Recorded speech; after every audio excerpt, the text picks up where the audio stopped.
Hello everyone, it's Lion here with Hobbies of a Man. And quick note before we start the video, please like and subscribe and comment down below. I'm trying to get over 50 subscribers by the end of the month, so if you guys could help me out, that'd be awesome. I'm doing a week of daily uploads for this last week of May of 2020, and that's just so I can try to get more people interested and more people into the channel because I'm trying to grow, you know? And thank you guys very much for listening and enjoy the video. Hello YouTube, it's Lion here with Hobbies of a Man, and today we're going to do another light novel review. We haven't done one in a while, but speaking about light novels, I did just recently make an interview with 10 Type Books, which is a new light novel publisher that is going to publish in both English and Spanish. So do please check it out. Do please check that out, and then stay tuned for this video. So today's light novel we're going to be reviewing is Infinite Dendrogram Volume 2. This is subtitled The Beast of Undead, which is a rather apt title, really apt description. And yeah, this title is written by Sakon Kaido. It's illustrated by Taiki, and it's published by J Novel Club, right down there, if you can see it. The genres here are kind of isekai, although it's not really an isekai because he's not transported to a new world without being able to come back. He goes into a video game, so maybe it's lit RPG. I still don't really know when to call it a lit RPG and when to call it an isekai, although lit RPG is a type of isekai, or not isekai because it's not Japanese, but it's a different world type of setting, which is kind of portal fantasy, I guess. But yeah, it's a fantasy and it has elements of science fiction. In this case, Gundam, which is cool, like military robots. And it has elements of game fiction, like I said, lit RPG. It does have an anime adaptation, although it seems to be rather bad. Matured Purple, which is one of the guys on the Light Novel podcast, made a video about it saying that it was just garbage and that he watched the first episode and then quit because it just seemed to be a really rough SAO clone, which I haven't watched it myself, but it makes sense. I wouldn't want to watch that either. And yeah, so the premise here is that the story is continuing now that he's reached this new city. Ray has reached this new city. He stumbles into trouble again, and it kind of follows the same formula that the first one does, where he meets a person that's telling him that something bad happened, that they need his help, specifically to find a kid, which is the same as the first novel. Then he meets this new character that helps him on his journey, and then he wins, and then he comes back and does some other stuff, and then you get some, set up for the next novel sprinkled in at the end, which actually works well. I didn't think it was that bad, and it wasn't really noticeable until I started thinking about it after I finished reading, in order to do this review. Otherwise, I don't think I would have really noticed. It functions differently than the first novel, but it still is the same type of story. So he stumbles into trouble. He meets this new master, which is the player characters, not the NPCs, which are named Tians in this book. And he gets this new master, whose name is Hugo, to help him deal with the problems that he has to face. Basically, it's a very good story. It was very enjoyable, and I really read it really fast. So it's really well paced, in my opinion. So the plotline here is really good. There's lots of action, and it really, this action isn't just for the sake of having, Ray swing a sword, or halberd in this case, because you can switch between both of them. But it really helps develop the individuals. Every time there's a battle, it's kind of a difference in ideology. It's Ray's honesty and nobleness fighting against someone's deep evilness. And it's really interesting, and it's not all that black and white, but Ray is clearly the better person out of the people that he's fighting usually. And there's a lot of cool stuff that happens here that is really awesome just in general. The plotline helps to kind of develop Ray's character. But it's still kind of a setup. I think the first arc of the story is in 4 volumes, at least from what the author says at the end of the book. So we're at the halfway mark, and this first arc clearly is still about setting up the world and kind of telling us who Ray is and who he's supposed to become in the story. But the plotline was good. It was really interesting. There was a lot of tension and a lot of climaxy kind of moments. And yeah, he kind of battles a couple of monsters in this story, but it kind of takes a little bit to pick up.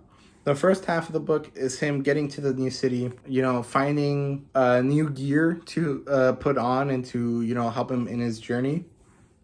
And then he has to go test out these new things that he bought, as well as the new gauntlets that he won from beating Dendrogram, the giant hobgoblin from the first book that he defeated at the end, which kind of backfires on him a little bit because he doesn't really understand how to use them, and so he gets damaged a lot. Someone else comes to help him who is in a penguin suit. The author here seems to really enjoy people in animal costumes. Ray's brother Shu is the brother bear. He wears a bear costume, and this guy that comes to help Ray wears a penguin costume, which, as a fan of penguins, is really cool, but really odd. And so this guy gives him a potion, but he also adds something else to the potion that makes Ray have little dog ears for the whole volume, which is kind of just like a way to have comedic elements put into the story, which I thought worked well, although not exactly the type of comedy that I love. The humor of the situation and the humor that the author has really shines through, and you can have a chuckle or two at the expense of Ray. And after that, you have him meet this new character. He and the character kind of hit it off, but the character seems to be kind of pompous. And then they fight some guys, and then they really go on the proper journey to, defeat the big bad of the book. And that's basically all I'm going to say, because it's kind of spoilery if I get too much into detail. And yeah, the characters here are really good. I really like how Ray and Nemesis are growing. Ray is kind of realizing the effect this video game has on him and the way that he views the video game, which is different from most people. He really finds it to be real because in all manners, it kind of is a real thing. These characters, these NPCs, have real lives that they live and that they die for, and that they can't come back from the same way the characters can. And it really kind of emphasizes the type of person Ray is. Nemesis is very kind of supportive of Ray, but she's also kind of like his conscious. She tells him when he's doing something wrong, although they're kind of the same person, so it's a little odd. And yeah, there's new characters that are added. Like I said, there's Hugo and Kaiko. Or, well, she goes by Siko, I guess. I don't know how to say her name, but that's them. That's Hugo, and that's Kaiko. And as you can see, Nemesis and Kaiko are kind of diametrically opposed. One of them is a very black individual, black hair, black clothing, kind of dark outlook on life, and Kaiko is very white. She has this Ushanka hat, which is like those like Russian fur hats. She wears white, and she likes white sweets, like this thing called the Marja sweet. I don't know what it is, but she just eats it a lot. And they are like hit it off, but they're also kind of like frenemies, if that makes sense. And Hugo and Ray are kind of the same mindset, but go about it very differently. Ray kind of just does it because he knows it's the right thing. And Hugo is a bit more pompous about it. He gets more like excited about helping damsels and, being the thorn for their rose or whatever. Which is a fun character. Although it's something that has to be done very well. Otherwise it kind of gets annoying. But it's a type of common trope in, you know, shonen manga and stuff. So I'm used to it and I enjoyed it. And yeah, Hugo is a really interesting character because he is like from one of the few places that are like technologically set up instead of magically set up, if that makes any sense. Like he comes from this place called the Drive Kingdom, which has giant Gundams, which is really cool. I thought that was a really interesting way of adding, you know, different things from different anime and manga into this, and I thought it was really well done. It was really awesome. There was this whole scene where he does stuff with this Gundam, and it was really cool. And yeah, that's basically it for the characters. The world building here is really well done as well. I think it's the best part of the book. Everything is very clear, and the rules and standards of the world are very clearly defined. The power system is as well, but because this is infinite Dendrogram, there are immense possibilities for everything. So the power scaling doesn't exactly work out the same way.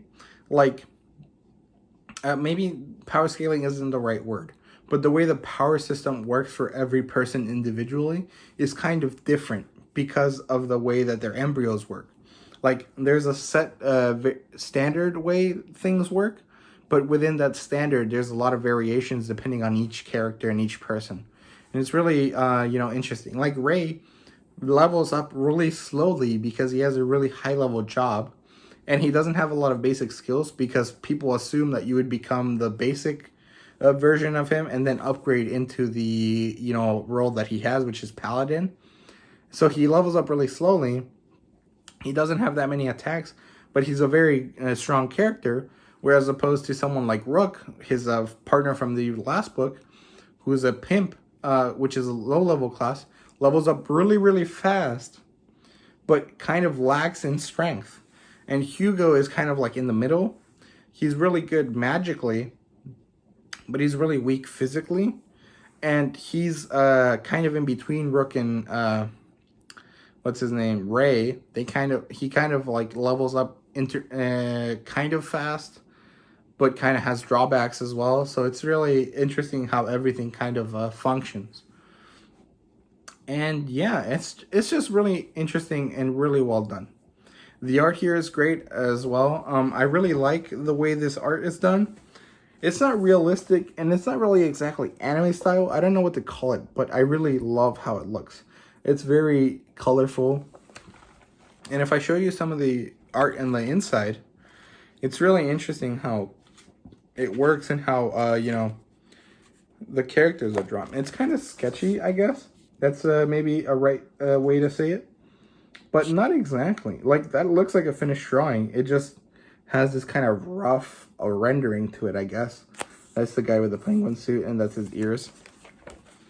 Let's see. This is kind of a spoiler, but I'll show you one of my favorite pieces of art in this book. There you go. Ray, he's kind of ready to fight. And it's really nice, and it's really well done. It's a really nice portrait with him holding, I think that's Nemesis in her sword form. I can't really tell. It might be her halberd form. But it's just really, really well done. Let me see if I can find another piece of art. This one's cool as well. The problem here is that because they lack color and it's so kind of sketchy, sometimes you don't really see what's going on unless you really stare at it for a while. But yeah, overall, it's a really fun book. Really good art style. Really enjoyed it overall. There's no fan service in this book. Ray kind of gets, what's it called, teased for being a lolicon. And then that's basically the only fan servicey, fetishy kind of thing that kind of happens. Although it's not really fan service or anything like that in the sense that, you know, I usually talk about. But I still mentioned it just because I remembered it thinking about fan service. And yeah, the ratings here are a 5 out of 5 or a 10 out of 10. I really recommend this book, and yeah, I think similar titles to it are Log Horizon and Shield Hero. This volume felt a lot more grimdarky than, you know, something like Konosuba or SAO. This felt very, you know, like there was deep problems in this world, and Ray has to deal with these deep problems, and they're gonna affect him, and it's gonna, you know, kind of be negative, but he'll overall be a better person for it, that kind of thing. So it's a lot more, you know, dark than, you know, a lot of shonen would be. But this isn't technically a shonen, so that kind of makes sense. This is probably a very good title if you want to get into light novels, but are more used to Western style books, because it really has that focus on, you know, world building and plot that a lot of light novels kind of don't. And the only problem I have with this is that it's in first person. I'm very much of the opinion that fantasy should be in third person, although that's basically because most of the best fantasy in the West is in third person. So that's just my take. Most light novels are in first person, so there is that. And yeah, thank you guys very much for watching. Please like and subscribe. I'm trying to hit 50 subscribers by the end of the month.